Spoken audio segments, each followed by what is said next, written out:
All right, everyone, I think we will make a start. Welcome to the second course in lagging optimization.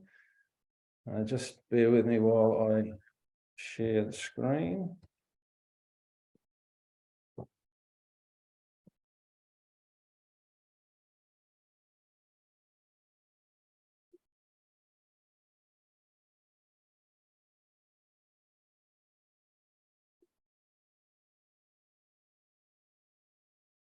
Can everybody see that screen? Yes, we can see you. Okay.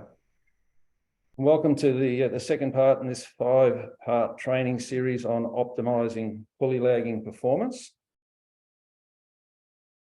And today, we're going to be covering pulley lagging as an engineered component, which is, I find, a very interesting topic.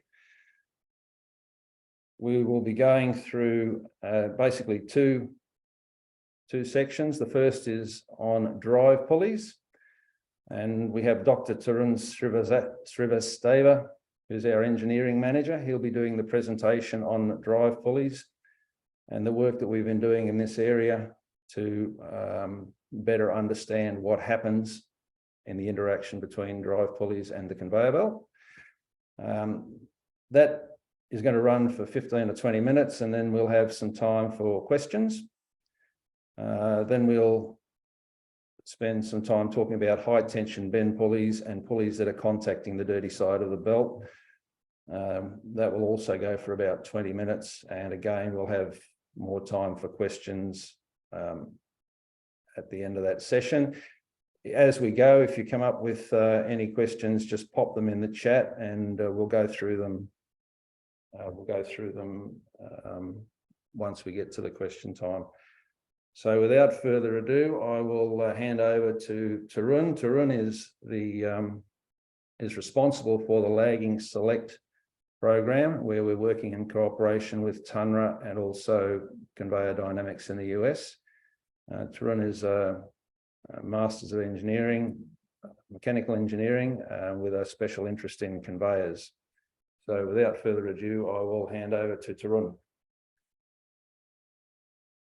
Thank you, David. Good morning, everybody. I'm Dr. Tarun Srivastava. I'll be explaining the lagging selection and performance optimization tool which we have developed. So let's start. Just give me a second. So lagging reliability depends on these 4 pillars. The first pillar is the lagging quality, the quality of the lagging material.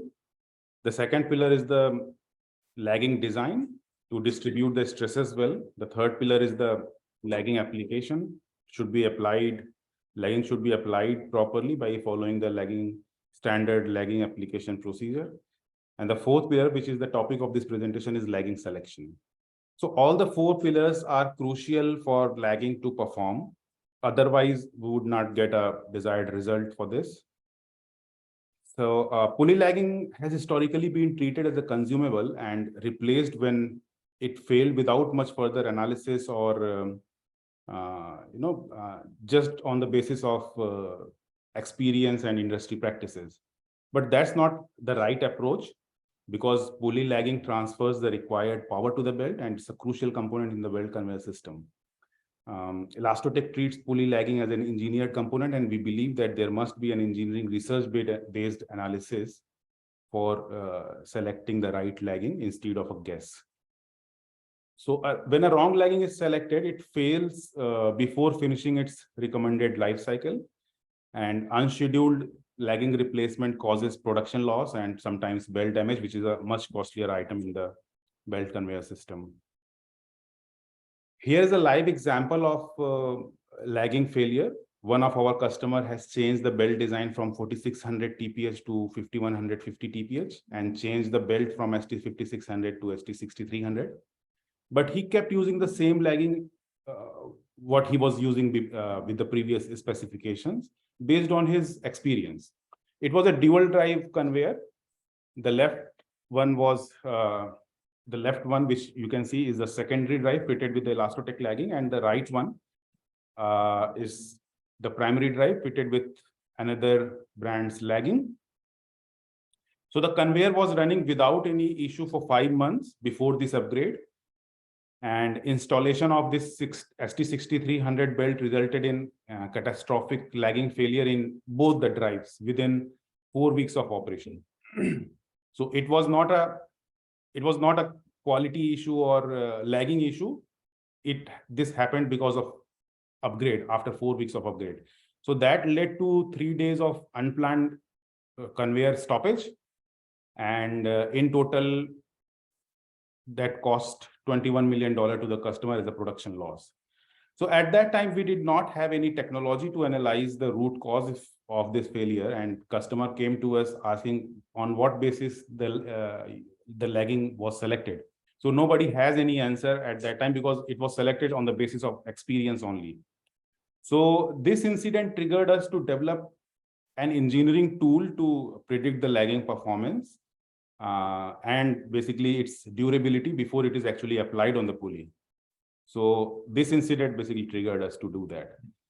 And after that, we partnered with the University of Newcastle and Conveyor Dynamics CDI USA to understand the root cause of the analysis. So Tundra, the University of Newcastle, helped us in a lot of experimental research work, and Conveyor Dynamics helped us in building the tool. So we did that root cause analysis and on the basis of that root cause analysis, we built the tool which we have now. It's called Lagging Select. So this tool has already helped many customers, and we are showing it to industry experts like you so that you can also use this tool in your current and upcoming projects. So here are the input parameters of the tool. It needs running tensions, belt specs, pulley details, and belt cover details. We can, this is a drop-down list. Here is a drop-down list. You can select a lagging and you can analyze that particular lagging for these input parameters. You can also select the thickness of the lagging, the working condition or of dry working condition or wet working condition. So these are the input parameters, and you can analyze the particular lagging for these conveyor parameters.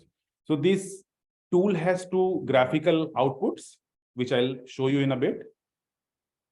The first output graph predicts the localized slippage between the belt and the lagging. And the second graphical output predicts if the lagging will be able to sustain the stresses for its recommended life or not. So those were the two output graphs. This is the first graphical output. This graph predicts the localized slippage between the belt and the lagging.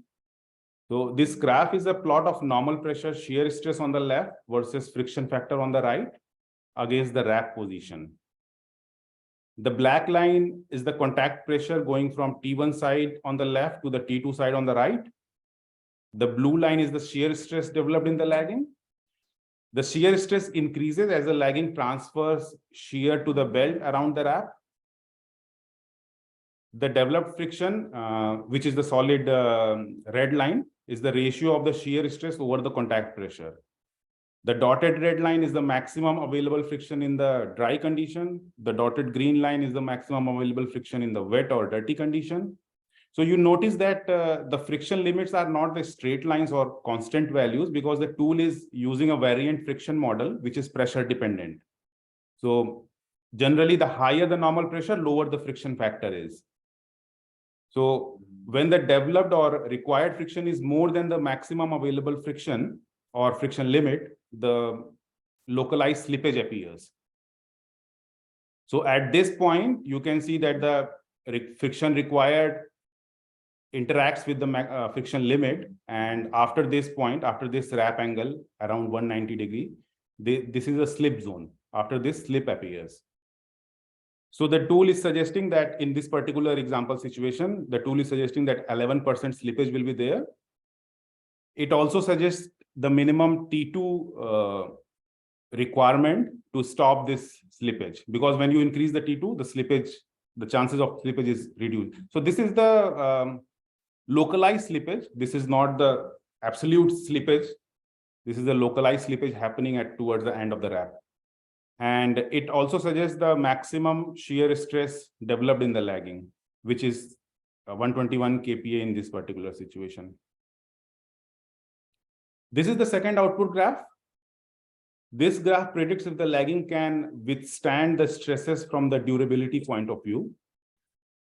This graph is plotted to map the applied stresses against the stress limits. So these stress limits which I'm mentioning is not the instantaneous failure limits, but the fatigue stress limits, which means the maximum allowed stresses for it to keep operating for its recommended life. So if the fatigue limits are exceeded, the lagging may not fail instantaneously, but it will not be able to perform for its recommended life.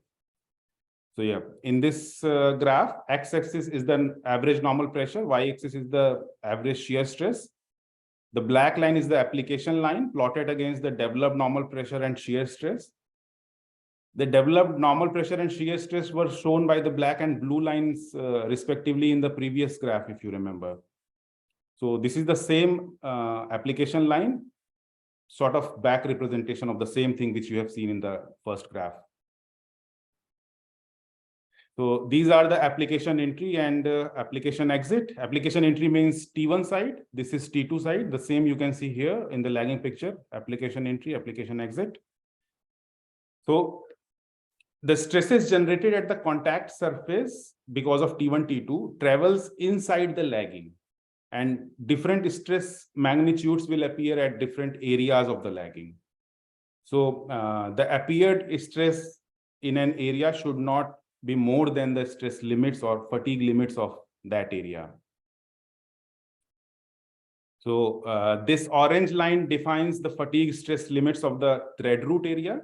Thread root area means the bottom of the grooves. You can also see the thread root area on the lagging picture here. And for more clarity, this area is the thread root area. So if more than these shear stress and normal pressure combinations are applied at the contact phase, the stresses generated at the thread root area will exceed the fatigue limits of that area. That means the lagging is expected to fail from the thread root area before finishing its recommended life cycle. Similarly, the blue line defines the fatigue limit at the contact phase. Again, you can see what contact phase means here on the lagging picture, and this is the contact phase. So if the applied stresses and normal pressure combinations are more than the shown by this blue line, the stresses generated at the contact phase will exceed the fatigue limit of this area. Similarly, the yellow line defines the fatigue limit at the pulley shell area. And if it's a ceramic lagging, there will be one more fatigue limit line, that is tile bond, for the tile bond location, basically.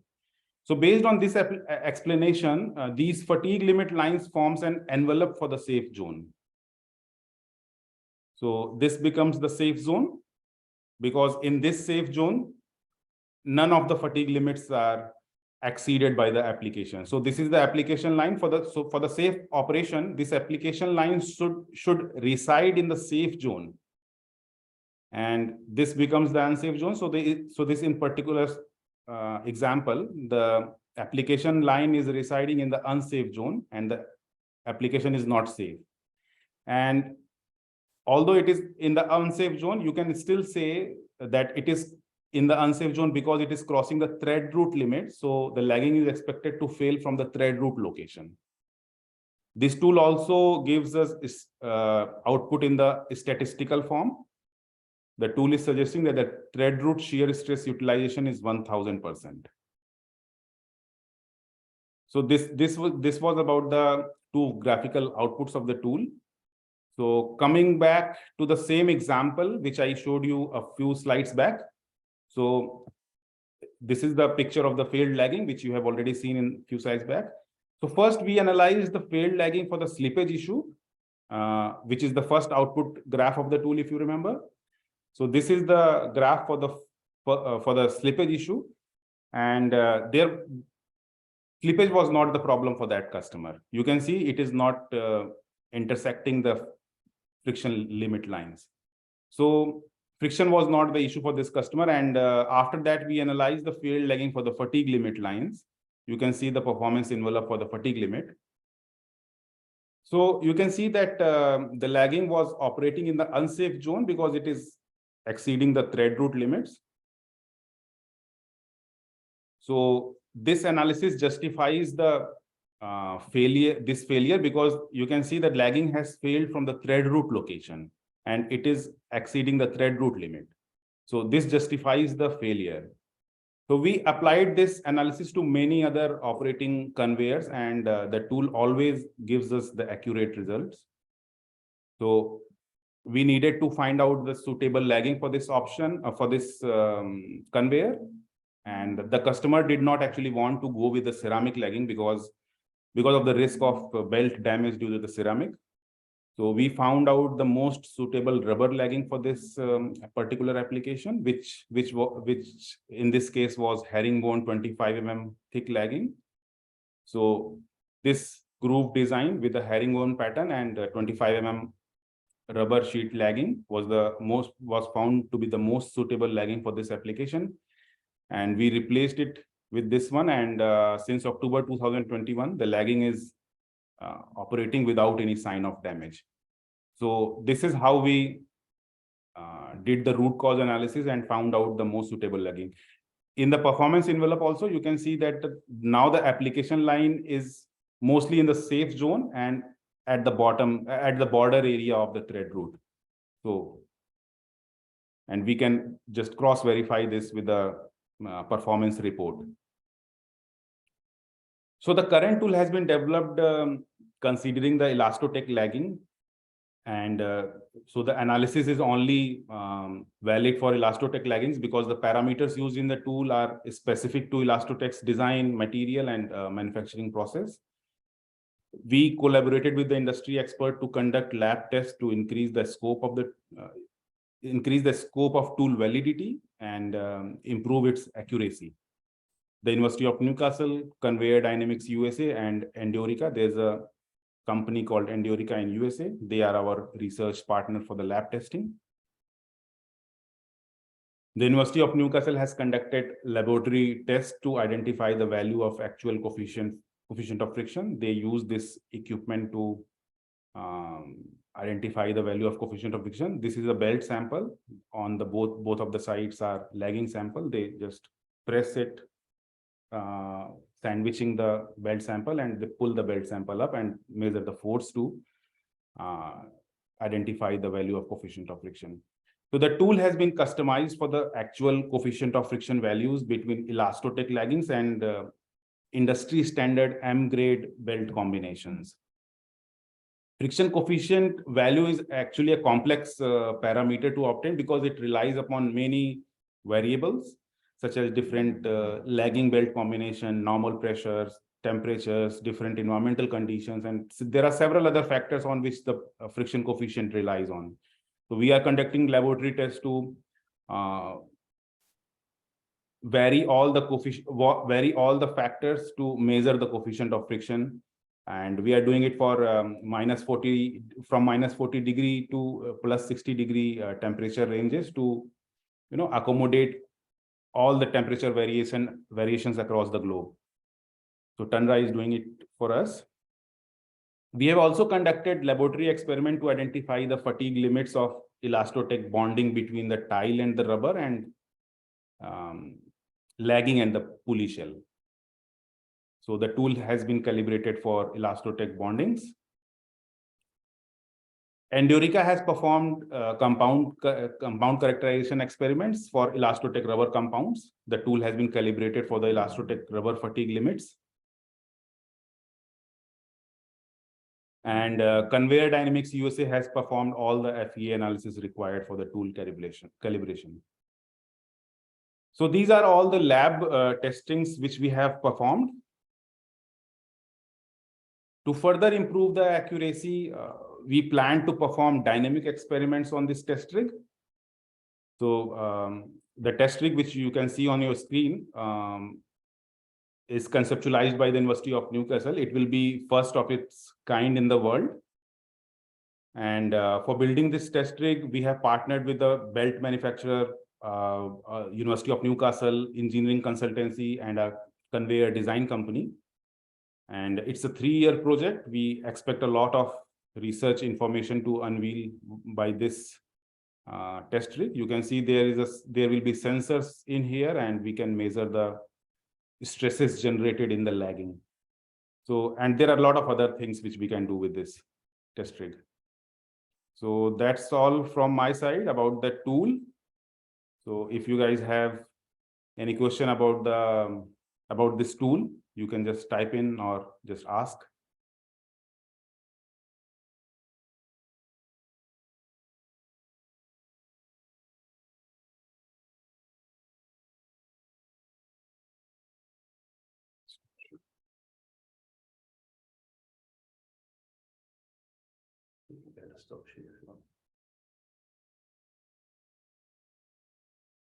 How to see people typing?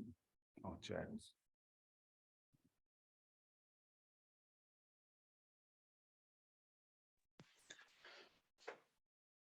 Hi guys, can you hear me? Yep. Thanks for that. That was a good presentation. How those limits in the graph, from the analysis, obviously one of your then herringbone pattern sort of half crossed and was half in the safe zone, half in the unsafe zone, but obviously very close, and it's been operating fine. So how hard are those limits? How far can you push past them, or is that still part of active research? So those limits are one thing to be noted, that those limits are not the instantaneous failure limit.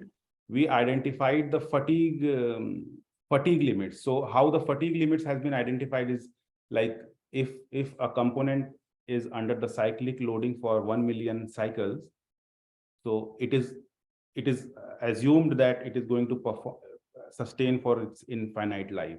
So in our case, how we calculated that is like we calculated 60 RPM for 5 years, and that led to sufficient number of cycles so that we can assume that it will sustain for its infinite life. So those limits are not instantaneously failure limit. So so can you, as you move further away from those limits or further into the unsafe zone, do you have is the modeling able to predict how far down the fatigue curve that gets and how quickly then it will fail? We don't have the exact timeline. It may fail in 1 month, it may fail in 1 week, or it may go for maybe 2 years, but it will definitely fail before the 5-year. So we analyze it for 5 years, so it will definitely fail before 5 years, but it can last as long before 5 years. Thanks. Thank you.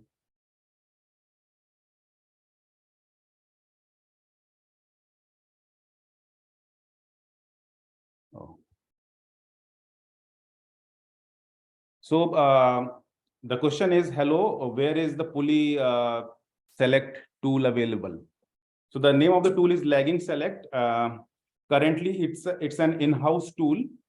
We have it in-house, and we are developing it, developing the web version of it, and we are expecting in the next couple of months we will be having a web version. We will test it for one or 2 months in-house, and then you can say within 5 or 6 months you will be having your own user ID and password, and you can use it by yourself. But currently, if you want to analyze any belt conveyor design, you can just send us the details, the input parameters which I showed you, and we can produce an analysis report and send it to you.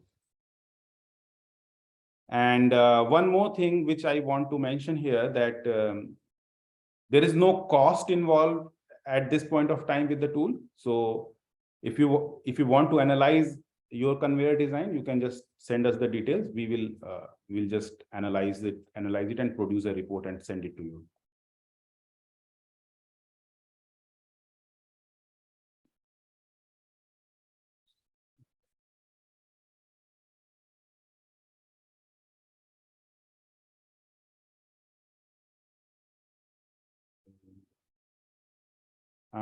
So there's a question called, are there a range of bond pull forces available to select in the tool, that is used pulley, not always perfect surfaces.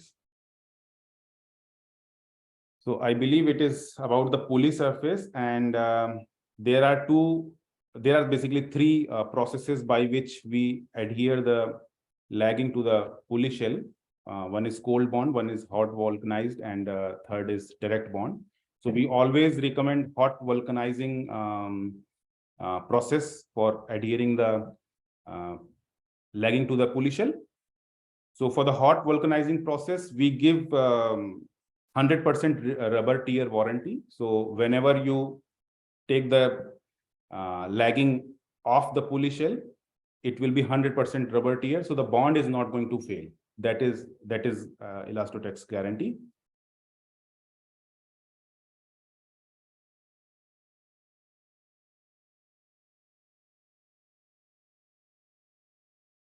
So the question is, thanks for the presentation. My question is, does the tool give the number of months for the lasting of the lagging after installation? So how many months the lagging is going to last depends on many factors. And the tool can suggest the best suitable lagging for that particular situation, but of course, there is no guarantee that it is going to last for this many months or this much times. But the tool will help you to select the most suitable lagging, whatever options you have got. So the best lagging you can select by the tool, but that best lagging also may not be suitable for some application. So there may be some very harsh application, or maybe worn out belt, or maybe some other condition. So how many months the lagging will last depends on many factors. So this tool will help you to select the most suitable lagging out of the available option. So I think we should start with another part of the presentation. I'll hand over it to David, and whatever question you guys have, you can just type in the questions. I'll note down all the questions and we'll connect you again, and we'll try to answer all the queries you guys have. Please don't hesitate to just type in the questions, please. So I'll hand over to David back, and for the further part of the presentation. Thanks, Tarun. I hope everybody found that interesting. Fraser's letting them. Oh,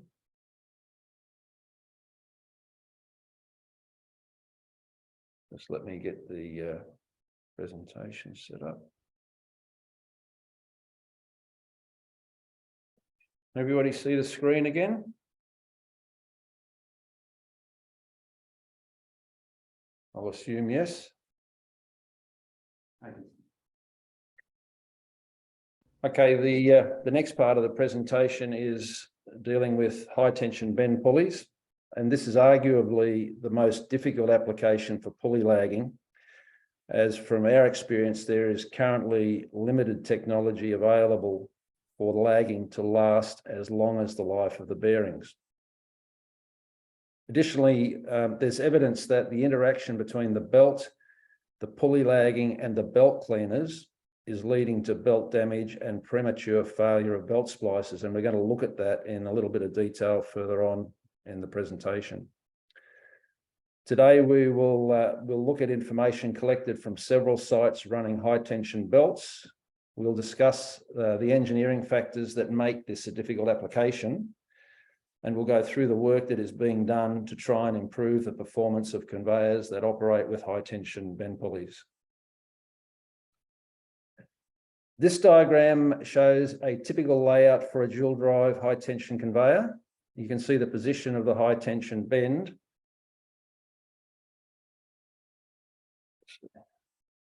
Just here.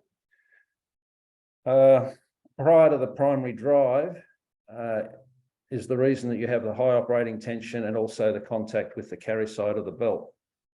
Now, these pulleys are typically large, heavy, and very difficult to replace. there's no existing lagging that can be applied with the pulley installed on the conveyor that has sufficient adhesion to the pulley shell to handle the high localized shear forces without debonding. So when the lagging wears out on these types of pulleys, you pretty much have to replace the whole pulley. So if we look at an example here of rubber lagging on a high tension bend pulley, if you look here in the center, you can see on the edge, we've got thickness measurement of 30.42. Over here, we've got 29.62. Then in the center here, we've got 23.16, 23.74. So in this example, you've got 6 to 7 mil of thickness reduction in the center. On these other photos on the sides, you can see that you've got debonding from the pulley shell, and over here you can actually see the laggings delaminated.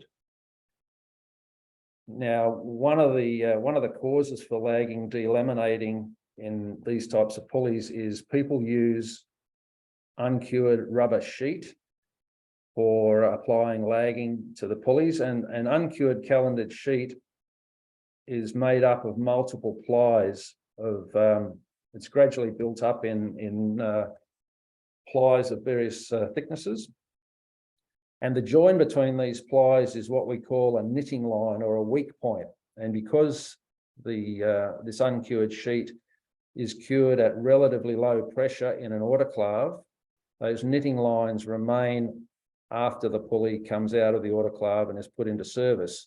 Now, the knitting lines may not show up in low or medium tension applications, but when you get into high tension applications with the cyclic loading of the conveyors, eventually you run the risk of those plies separating and you get delamination. So how do these localized shear forces occur? We'll just have a look at a few graphs. So this is a diagram, a cross section of a new belt with no cover wear. And then there's a graph at the bottom here of the maximum cord tension against the belt width. When the belt is new and the lagging is new, then there are no uneven shear stresses on the lagging.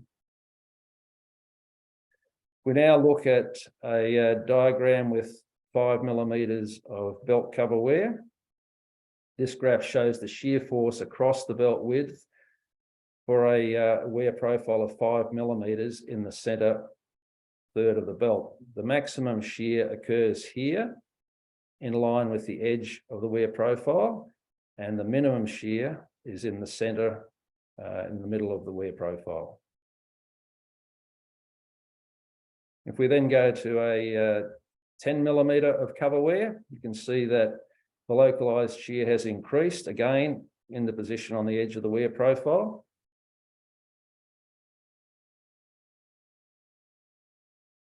These changes in shear force continue proportionally as the amount of belt cover wear continues to increase. And this little diagram, this little animation, will give a bit more information on how that occurs.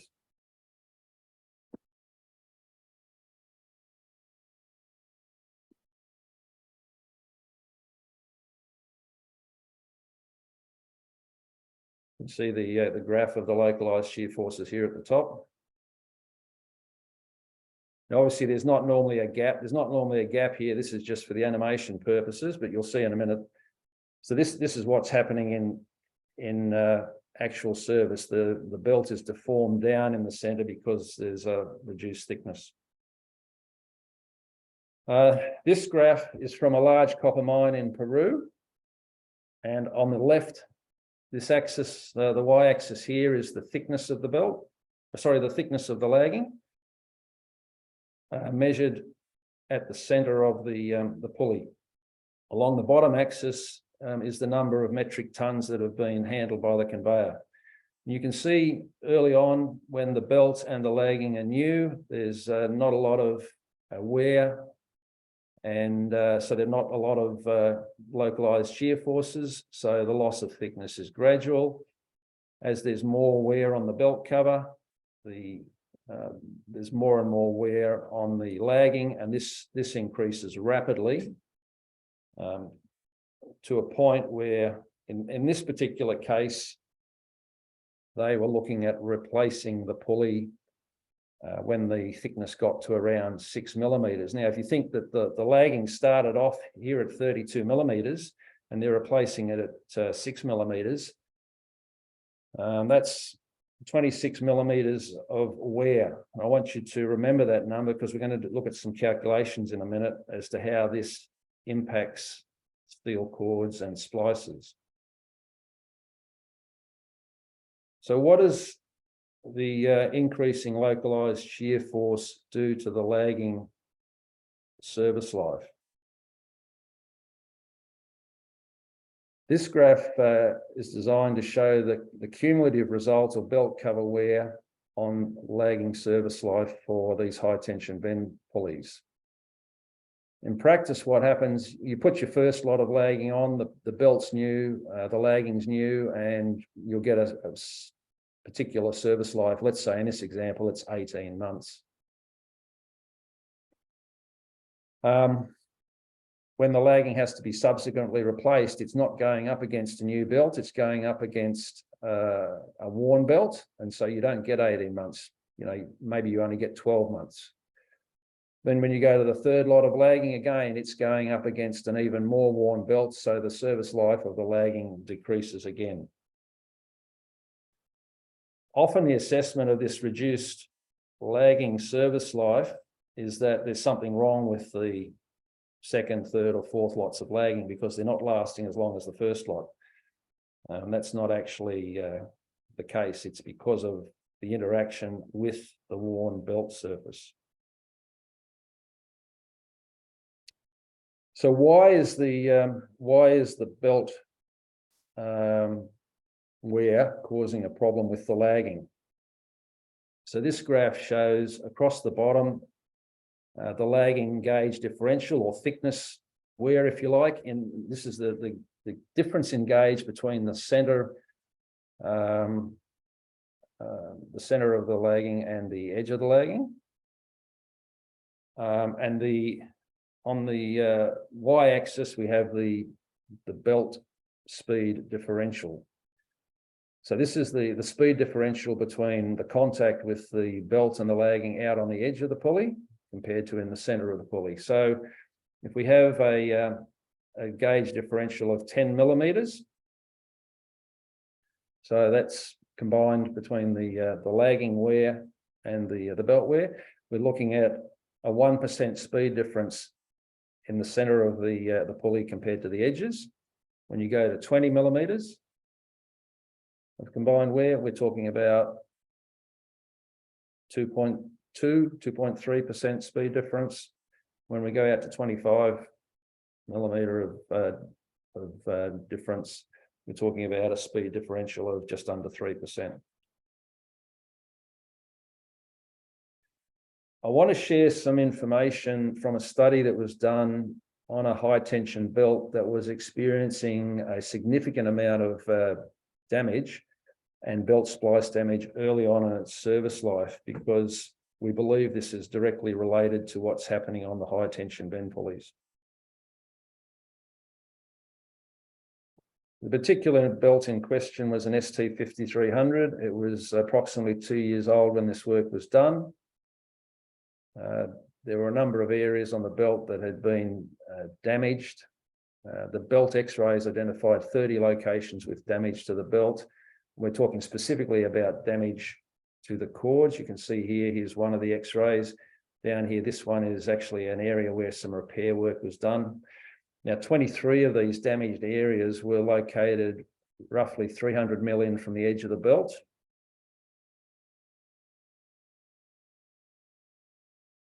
Of the belt splices, there were a total of 30 splices on this belt. 17 of the splices were showing signs of failure or other problems. And 13 of these splices had damage, again, 300 millimeters from the edge of the belt. You can see here, this is one section where the cords have actually started to pull away. You can see the difference in gap. This is an area here where they had to do some repair. This is all 300 millimeters from the edge of the belt.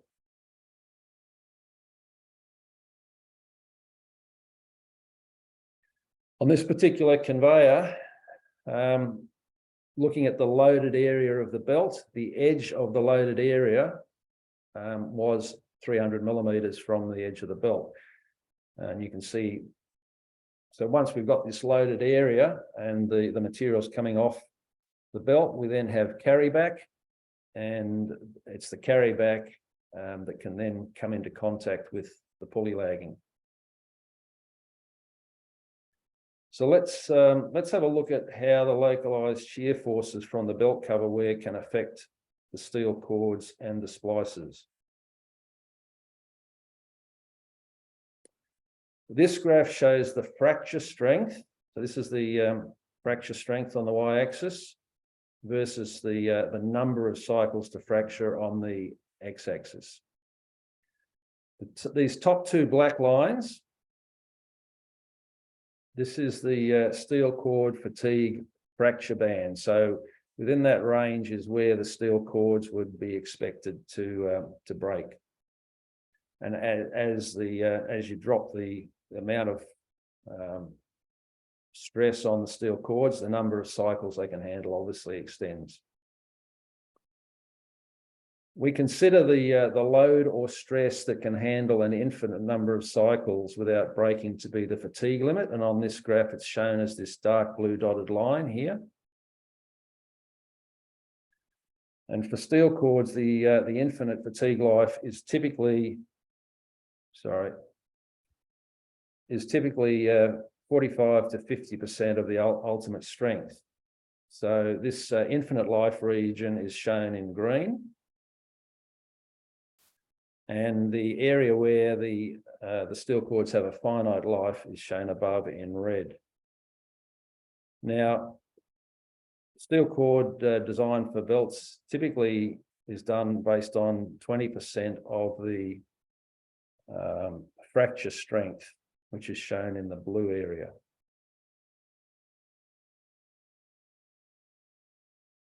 If we also add in the splice rubber fatigue fracture band, you can see that in these two red lines. We get a more complete picture of the belt and the splice fatigue limits. So here we have the green zone where we should have an infinite life. See down here, it's well below just the steel cord because we have to allow for the splice fatigue limit.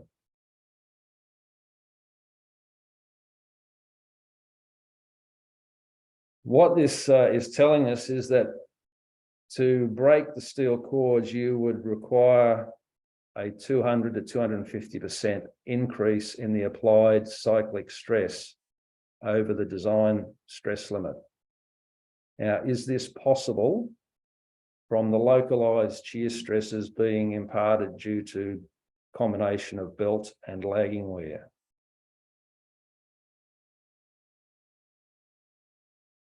So this diagram is showing what we call the chord plane differential. It's just the combination of the lagging wear and the belt cover wear. And this is what we use when we calculate the shear forces that the cords are being exposed to. We call this the chord plane differential, and it's the total distance that the center cords in the belt will have to move through when they're pulled down against the pulley.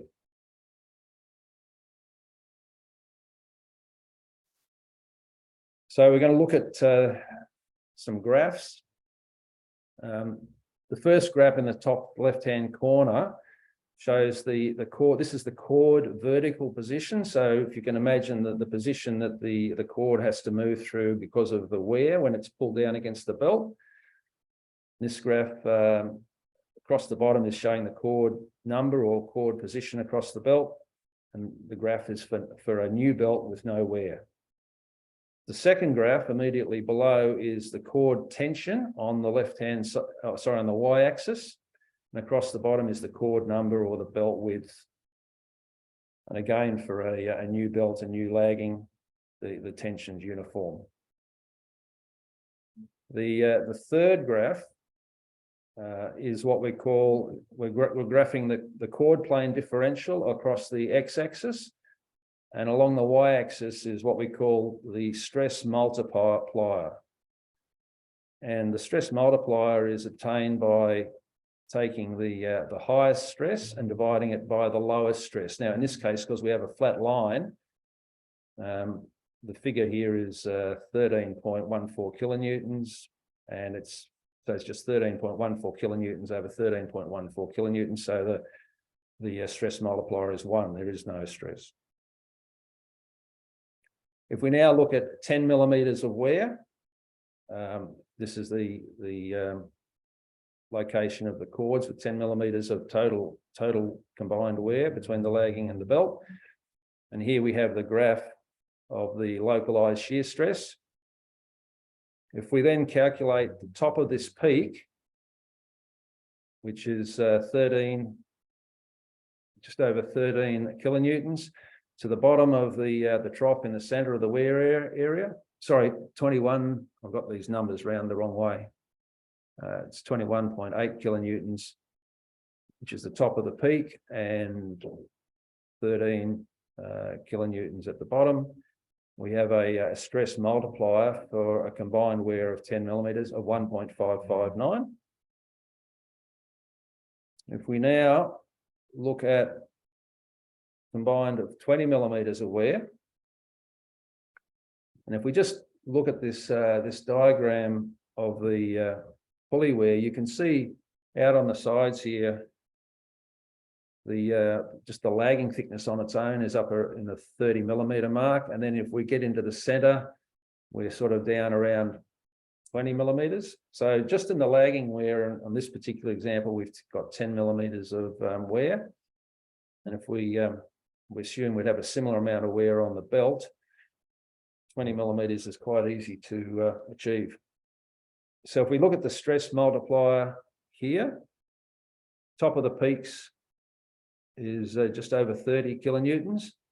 The trough in the center is 14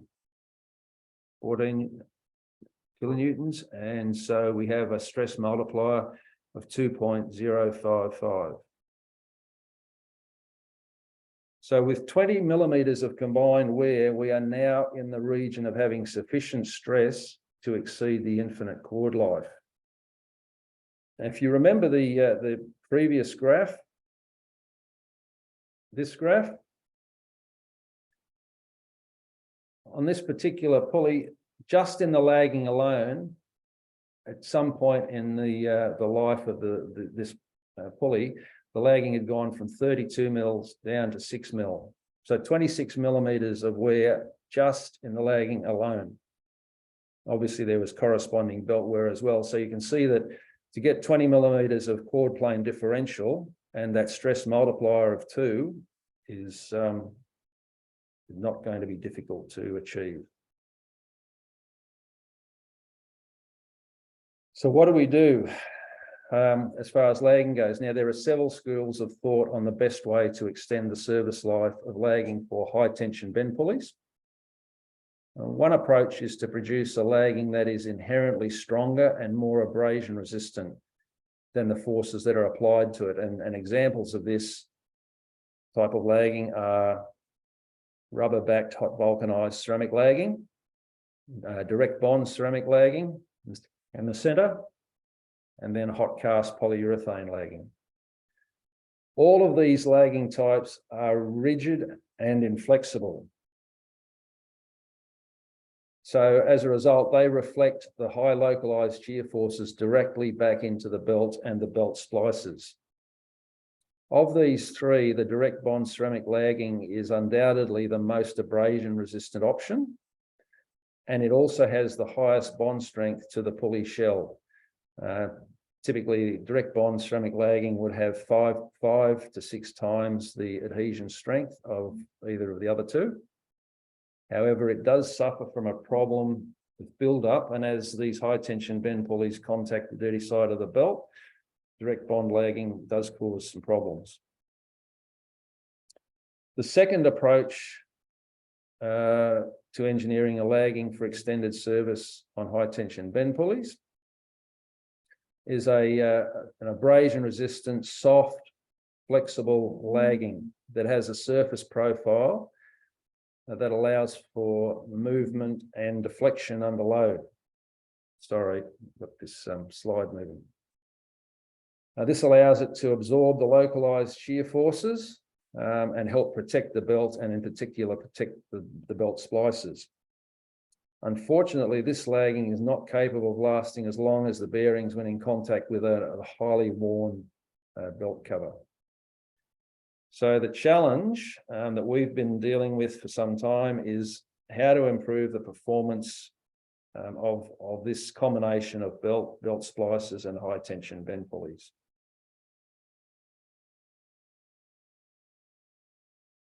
So there's no perfect answer, but there are some things that can be done to improve performance.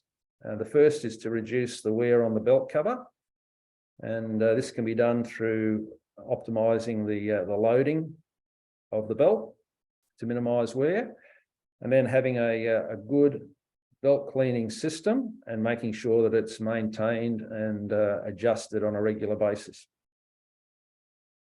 Second thing is to reduce the shear stress generated by the wear of the pulley lagging, so that the belt and the belt splices are treated more kindly.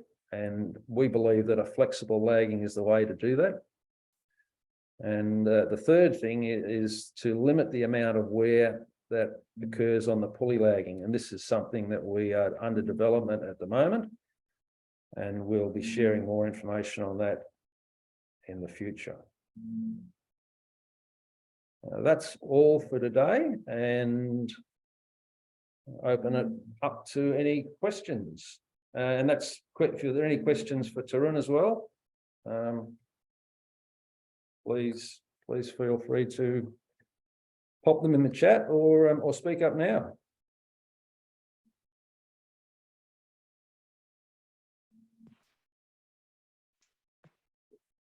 David, thanks for that. If no one else has got a question, I've got one on the graphs. Sorry, somebody there.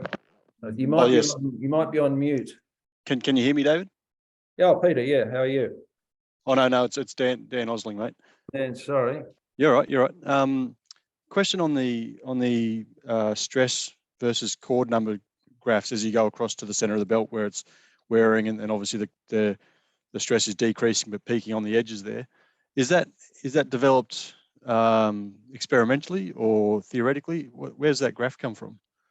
That work was done with Overland Conveyor in the US. We contracted them to do some modelling for us. So that is a theoretical analysis of what is happening. The test rig that so basically the program we've got, a lot of it has been theoretically developed, and the test rig that Tarun showed you that we want to build with the University of Newcastle is so that we can actually validate those theoretical models. Okay, so at the moment that stress multiplier is theoretical, or what you expect to be in the belt, but there's nothing experimental about that yet, or to verify that yet? Yeah, that's correct. That's correct. Okay, cool.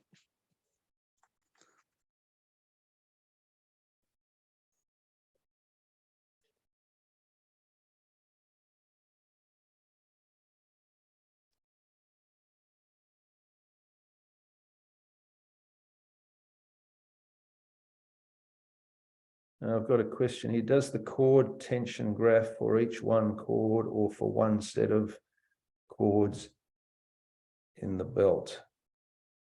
That chord tension graph is across the belt width. So it's showing the progressive tensions in the various chords across the belt width. Not for you. There's some questions before that as well. Did you cover them, David? Let Manuel? me have a look. Would crowning the subsequent replacement lagging improve wear and reduce peak stresses? Would crowning the subsequent replacement lagging? Yeah, well, we've thought about that. I remember that. To keep the cords, put them back straight as much as you can. We have had those discussions, but it's an interesting.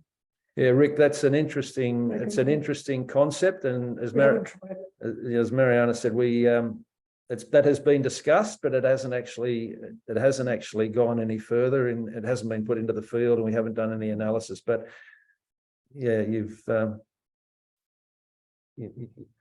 obviously thought about it, so that's yeah. What it is being thought about is trimming back the lagging to make it flat again, reducing the differential displacement of the cords. Yeah. So it's a similar sort of concept, but instead of putting the crown lagging, at least reducing the differential thickness by trimming the lagging back to the center thickness. Okay. My question, so this is a manual. My question for high tension bend pulley: can you advise to use pulley lagging with cut, wear, or gnawed too? Emmanuel, I don't understand that question. Can you give us a little bit more information? Hello, am I audible enough? Yeah, Emmanuel. Hello. Hello. Okay, there is a scented compound called cutwear or node 2. I That's don't know if like you've ever heard about it. Is that a material that you put on the you put on the belt for belt repairs and that sort of thing? No. How can I say? It's a compound that is used, for example, in hybridization. Okay. I've seen some pulleys that have been lagged with the very same material now for the high tension pulley. Okay. Can it be advised to use the same? I'm not familiar with it, Emmanuel. Is it so it's something that you can actually apply to the lagging or to the belt? Okay. In this case, maybe I would capture it, then I would try to share it with you so that maybe you can have an idea for the thing that I'm trying to talk about. Yeah, we can have a talk about it after the webinar. That'd be good. All right, thank you. Thank you, mate. See, there was a comment there by Larry.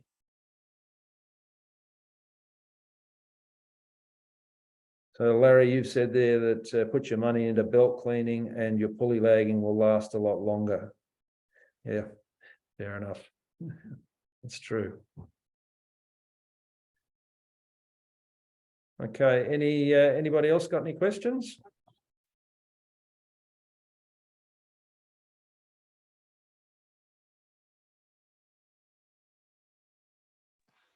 All right, well, Sorry, David, can I just yeah, ask one more quick Daniel. one? Just one more quick one. Will this be published anywhere? Are you going to BeltCon with some of this stuff or to the ICBMH? Yep, Tarun will be doing a presentation at ICBMH, and I think Mariana is doing a presentation in Peru. What's the name of the?